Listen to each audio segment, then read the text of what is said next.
Le mardi 16 avril, à 1h50, dans la nuit, la police secours est appelée pour se rendre à Grande-Synthe, sur le parking d'un supermarché de proximité. Y est découvert un homme de 22 ans, inconscient, Philippe Kopman. Son visage est ensanglanté. Il est transporté à l'hôpital dans un service de réanimation et son pronostic vital à ce moment-là est engagé. Il décède dans la soirée du mardi 16 avril. Une enquête est immédiatement ouverte par le parquet de Dunkerque. La qualification initiale, c'est celle de tentative de meurtre en bande organisée, qui a bien sûr été modifiée à la faveur du décès de la victime en meurtre en bande organisée. Cette enquête, elle est confiée au service interdépartemental de la police judiciaire du Nord. Elle a permis d'établir les éléments suivants qui résultent des investigations des services de police, des déclarations des témoins et des mises en cause. Le témoignage d'un ami de Philippe Kopman, qui était au téléphone avec lui juste avant la commission des faits, a pu être recueilli. Il affirme avoir entendu plusieurs personnes dire qu'il fallait encercler la victime pour éviter qu'elle ne s'enfuit. 2 suspects ont été rapidement interpellés. Le premier à 6h05 le 17 avril et le second le même jour à 11h25. Il s'agit de jeunes hommes mineurs âgés de 14 et 15 ans. Selon leur déclaration, ils auraient utilisé une bombe lacrymogène à l'encontre de la victime. Celle-ci aurait chuté au sol et aurait alors été victime de plusieurs coups. Le mineur de 14 ans reconnaît sa participation. Il admet qu'il a porté des coups de pied, mais il affirme qu'il n'avait pas l'intention de tuer la victime. Le mineur de 15 ans, pour sa part, reconnaît qu'il était présent pendant les faits, mais il réfute avoir porté des coups. Une autopsie a été réalisée. Elle révèle que la mort de Philippe Kopman a été causée par plusieurs coups portés à sa tête, sans que l'on puisse en quantifier leur nombre. Les lésions constatées à l'autopsie ne permettent pas de confirmer l'usage éventuel d'armes. Une fracture est relevée au niveau du nez. Des examens médicaux complémentaires permettront bien sûr d'en savoir davantage. S'agissant du mobile, nous ne disposons à ce stade, et j'insiste, que des déclarations des mises en cause. Il mentionne avoir fixé un rendez-vous avec la victime via un site internet de rencontre dénommé Cocoland, en se faisant passer pour une jeune fille mineure. Les mises en cause affirment avoir vérifié que la victime était bien la personne ayant répondu à l'annonce, en l'appelant et en entendant la sonnerie de son téléphone. J'insiste, ce sont leurs déclarations et l'exploitation des téléphones saisis permettra de préciser ces éléments. S'agissant du profil des mises en cause, je peux vous livrer leurs antécédents. Le mineur de 14 ans a été déclaré coupable pour des faits de violence commis en juillet 2023, août 2023 et décembre 2023. Les sanctions seront prononcées à l'issue d'audiences qui se tiendront à compter de mai 2024. Il est soumis dans cette attente à ce qu'on appelle une mesure éducative judiciaire provisoire afin de réparer le préjudice. Le mineur de 15 ans, pour sa part, a été condamné pour des dégradations commises en mars 2022. Il a par ailleurs été déclaré coupable de faits de vol en réunion commis en août 2023. Et de la même façon, mais je pourrais vous expliquer la procédure si vous en avez besoin, sa sanction doit être examinée en juin prochain. Il fait également l'objet de cette mesure éducative judiciaire provisoire afin de réparer le préjudice. Aujourd'hui, le parquet de Dunkerque, comme vous le savez, a décidé de lever ses gardes à vue et a saisi un juge d'instruction de ces faits afin qu'il procède à tous les actes utiles à la manifestation de la vérité. La qualification d'assassinat a été retenue par le parquet, c'est-à-dire le meurtre, aggravé par la circonstance de guet-apens. Cette qualification a été retenue dans la mesure où il existe des raisons de penser que les mis en cause ont attendu à plusieurs Philippe Kopman dans un lieu où ils lui avaient donné rendez-vous avant de le tuer.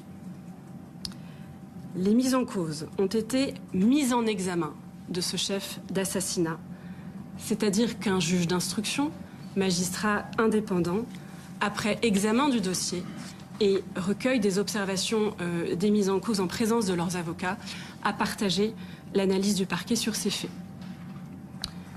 S'agissant des débats contradictoires devant le juge des libertés et de la détention, un seul débat s'est tenu pour l'instant à huis clos du fait de la minorité du mis en examen. Le mineur de 14 ans a été placé en détention provisoire et avant de rentrer, le débat sur le second mineur n'avait pas débuté, donc je ne suis pas en mesure de vous livrer à ce stade la décision. Si elle intervenait durant notre conférence, bien sûr, je vous la livrerai. Sinon, je procéderai par communiqué de presse d'une ligne après cette conférence.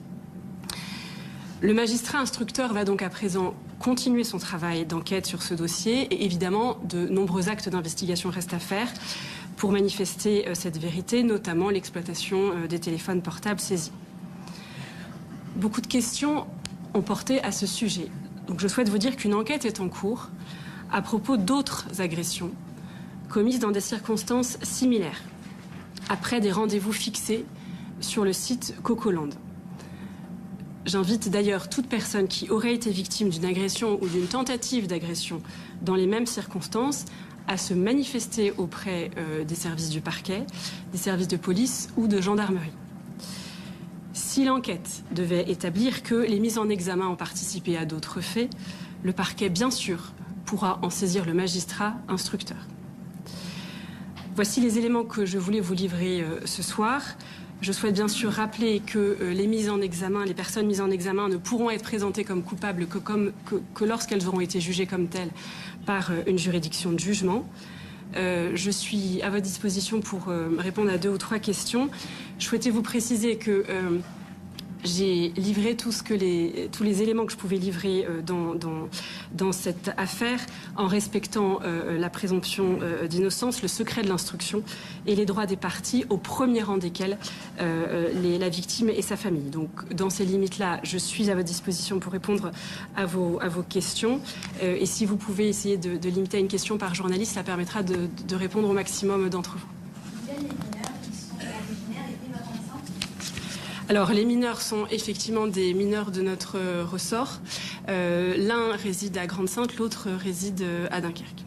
Vous avez parlé d'autres agressions. Est-ce que vous avez réussi aujourd'hui à quantifier ce nombre d'agressions par d'une, 2 autres agressions? Alors c'est la raison pour laquelle je vous disais qu'une enquête était en cours et une très grande partie de ce travail est notamment ce travail d'inventaire. Parce que évidemment vous devinez que vu la genèse de ces faits et le fait qu'ils se produisent à la suite d'une rencontre qui est prise sur un site de rencontre, cela ne favorise pas la spontanéité des déclarations et voire parfois l'exhaustivité des déclarations. Donc on est en train de faire ce travail de recensement.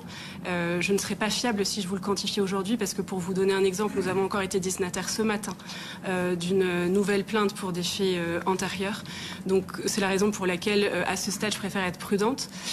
Également aussi, comme vous le devinez, parce que les faits pour lesquels je m'exprime aujourd'hui sont d'une gravité telle que nous avons concentré la garde à vue de 48 heures sur ces faits-là et que par conséquent les mises en cause n'ont pas été entendues encore sur d'autres possibles faits. Et que dans ces circonstances-là, j'imagine que la commissaire Moser acquiesce, je pense qu'il est important que l'on garde la main sur les faits que nous avons pour ne pas, voyez, artificiellement modifier les déclarations des mises en cause. Vous dites que les mineurs ont piégé ou cibler Philippe, la victime. Est-ce qu'on est sûr que c'était bien lui qui était visé, en l'occurrence, parce que sa famille notamment nous dit qu'il était là par hasard, qu'il y a eu entre guillemets erreur sur la personne. Est-ce que des éléments objectifs qui montrent...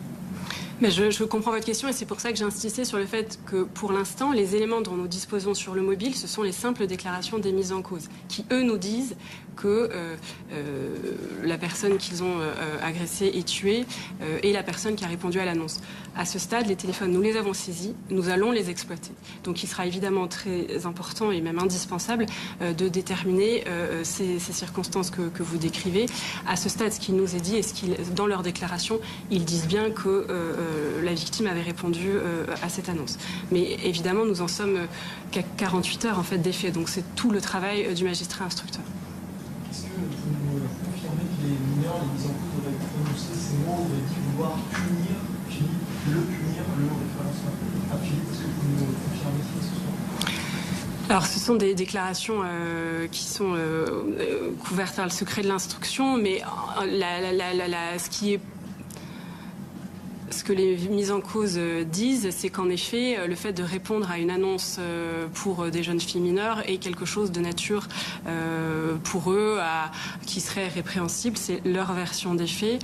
Nous avons d'autres éléments au dossier qui peuvent suggérer que des effets ont été dérobés. Donc on ne peut pas non plus exclure que le motif réel derrière cette prétendue mobile était tout simplement l'appropriation de biens d'effets personnels. À ce stade, encore une fois, je ne peux pas, et je n'aime pas le faire, vous donner des conclusions parce qu'elles ne seraient pas fiables. Nous avons à ce stade que les déclarations des mises en cause, les déclarations spontanées en garde à vue. Il faudra qu'on puisse, notamment par l'exploitation des téléphones, confirmer ces éléments. C'est bien ce qu'ils ont dit. Pardon ? Mais donc c'est bien ce qu'ils ont dit pour leur punir Philippe. Ils l'ont pas forcément dit exactement de cette façon-là, mais leur déclaration était dans une logique. C'est ce qu'ils affichent pour en tout cas se dédouaner des faits qu'ils ont commis. Madame la procureure, est-ce que vous pouvez nous dire quelle a été peut-être en quelques mots l'attitude de ces garçons en garde à vue? Est-ce qu'ils ont exprimé des regrets? Est-ce qu'ils prennent conscience de la gravité de leurs actes? Alors je pense que là encore, je ne veux pas dévoiler l'intégralité des auditions. Je pense que la gravité des actes, oui, notamment pour l'un d'entre eux, je pense qu'ils en prennent la mesure.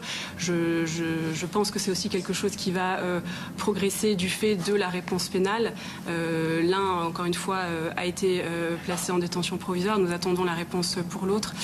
À ce stade, encore une fois, dans le respect du secret de l'instruction, je préfère ne pas m'exprimer sur le détail de tout ce qu'ils ont dit, mais notamment pour l'un d'entre eux, la gravité des faits et l'ampleur des conséquences de ce qu'ils ont commis a été prise en compte. Est-ce qu'il y a d'autres suspects, d'autres personnes recherchées? Alors absolument, puisqu'il y a d'autres suspects qui sont effectivement recherchés. Vous devinez que nous sommes dans une phase d'ouverture d'information, dans une phase où nous sommes absolument déterminés à avoir tout le monde. Donc je ne peux pas aller trop dans le détail parce que je ne voudrais pas découvrir les actes qui vont être faits très prochainement. Mais en effet, nous avons d'autres personnes interpellées. Et vous pouvez nous dire combien? Je préfère à ce stade rester vague. Est-ce que les mis en cause connaissaient la victime? Des éléments dont nous disposons à cette heure, non. Comment aurait-il pu appeler la victime alors que la victime aurait été au téléphone et aurait-il vérifié que c'était bien lui? Alors, c'est pour ça que je vous dis que nous en sommes qu'à 48 heures. Nous sommes d'accord que lorsque l'on superpose l'ensemble des éléments que nous avons sur la chronologie de ces faits, il y a des incohérences. Et c'est pour ça que je parlais tout à l'heure de l'exploitation des téléphones, parce que simplement cette expertise objective-là nous permettra de dire qui a été appelé à quelle heure et de vérifier cette version des faits qui, pour l'instant, encore une fois, n'est livrée que par les mises en cause et qui doit être pris comme tel. Est-ce que Philippe avait un compte sur Coco ou pas? Alors, encore une fois, je pense que là-dessus, ce sont des éléments, vous savez, qui vont être vérifiés, qui doivent être notamment à partir de son téléphone portable. Donc, ce sont encore une fois des éléments qui sont couverts par le secret d'instruction et que je préfère ne pas découvrir pour ne pas obérer les investigations à venir. Voilà. Je suis désolée. Une personne qui avait pris ce rendez-vous et qui qui leur a dit que c'était lui qui avait ce rendez-vous et donc par là même que leur proche n'était pas celui qui avait rendez-vous. Est-ce que quelqu'un, mais eux disent qu'ils ont été contactés par quelqu'un et que c'est un témoignage qui a été livré à la police, parce que juste objectivement, c'est un témoignage dont vous avez été destinataire. C'est effectivement un témoignage dont j'ai été destinataire, dont nous avons été destinataires, qu'il nous faut, qui est absolument frais et qu'il nous faut bien sûr vérifier. On ne peut pas à ce stade, encore une fois, exclure une version ou une autre. C'est précisément pour ça qu'un magistrat instructeur est saisi et c'est précisément pour ça également que je vous ai expliqué les éléments des déclarations des mises en cause qui nous permettent tout de même aujourd'hui d'avoir requis cette qualification, de retenir la qualification de guet-apens. Encore une fois, vous avez vu, beaucoup d'informations sont diffusées. C'est pour ça que notre travail, même si c'est pas toujours très... je comprends que ça puisse être difficile parce qu'on ne répond pas à toutes les questions, mais la seule raison pour laquelle on n'y répond pas, c'est parce qu'on souhaite préserver le travail des investigations et là, en l'occurrence, le juge d'instruction. Voilà. Je vais... De certaines agressions. Pardon ? Est-ce qu'il y a un caractère homophobe d'une piste qui a été étudiée au cours de l'enquête, alors non pas mais des faits notamment antérieurs il y a 2 ou 3 semaines? Alors, sur les faits qui sont antérieurs, encore une fois, il y a plusieurs faits et je ne peux pas le retenir de façon générale. Ça a été le cas dans les déclarations pour une partie des faits, mais encore une fois, et je m'en arrêterai là, vous comprendrez bien sûr que comme on est en train de travailler sur ces enquêtes-là, je ne veux pas trop les découvrir parce que si je le fais trop, on va très clairement voir les faits que je vise et ceux que je ne viserai pas, on va se dire qu'ils sont passés à la trappe et on ne pourrait plus les investiguer ou en tout cas les mises en cause pourraient encore une fois constituer des versions des faits un peu plus bâties qu'ils ne l'auraient fait si on leur soumet directement. Voilà, donc je vais arrêter là, je vous remercie beaucoup pour votre attention.